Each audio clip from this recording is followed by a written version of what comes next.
Hello, I'm Luc Bouchard, and this is today's Forgiveness Declaration card draw and reduction. I forgive myself for believing that I'm a screw-up. How wonderfully special to hold the unworthiness title. There is a specialness in the believing that we are inherently flawed and that we are so damaged or sinful that we are beyond redemption. Ego would have this, God would not.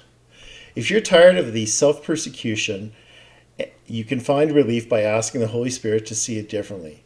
Peace is truly just a holy instant away. So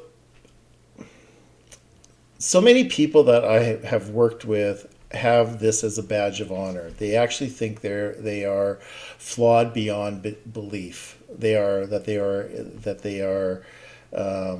so damaged or so unlovable that they are just totally unworthy for God's love. And it really is, it's bullshit. It's just this badge of honor that we put on our chest saying, you see, look at you, I'm just beyond any kind of salvation, or I'm just such an inherent screw up that I can never be redeemed by God.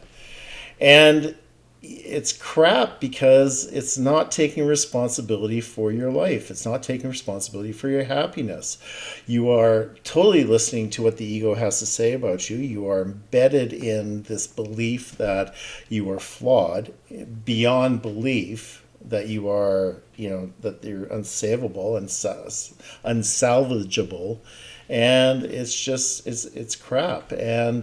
And it is really just an excuse to stay separated from God.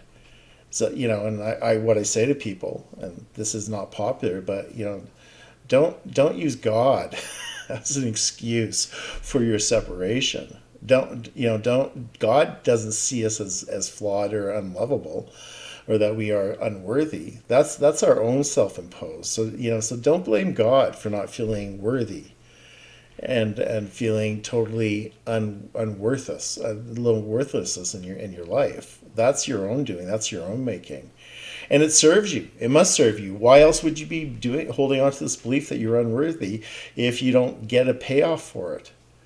So the question is that how you want to go through the rest of your life, having this belief that you're totally unworthy and that you're a screw up? And if you are a person who has others around you that are counting on you, such as parents, aunts or uncles, grandparents, whatever, if you have people that are looking up to you and you're a role model for, is this what you want a role model to them?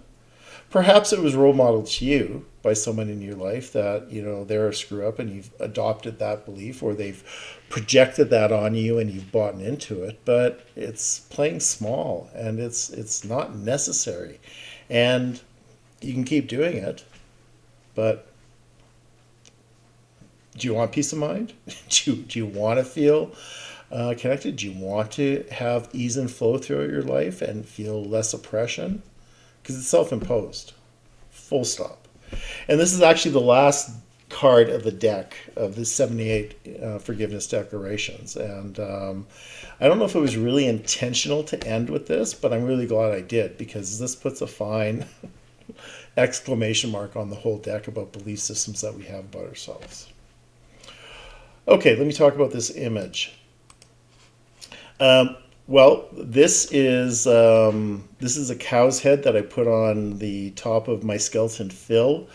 Phil is, you've probably heard me talk about Phil by now if you've gone through other card reductions. And I've shot a lot of videos with Phil. And Phil is short for philosophy. And he's like my alter ego, or our alter ego. And the thing that I like about, most skeletons is that they're not most skeletons, all skeletons. They're pretty much gender neutral, unless you know how to actually, determine the sex of a skeleton. But a plastic skeleton like this, I don't think there would be really any difference between them. But And Phil and I go back. We've had a lot of fun. We've gone on vacations. So yeah, this was, couldn't think of a better image than to marry, a cow's head on the top of a skeleton, and to demonstrate the inherent screw up that people feel that they are. I'm Luke Bouchard. Thanks so much for watching this video. And if you want to let go of this title, to take this badge of honor off your chest and set it down, well, give it to the Holy Spirit. Don't set it down, just give it to the Holy Spirit. And ask the Holy Spirit to see it differently. And step into your happiness and your peace of mind, and stop blaming this belief that you have on yourself that you're inherently flawed and that you're a screw up. Or not. Take care.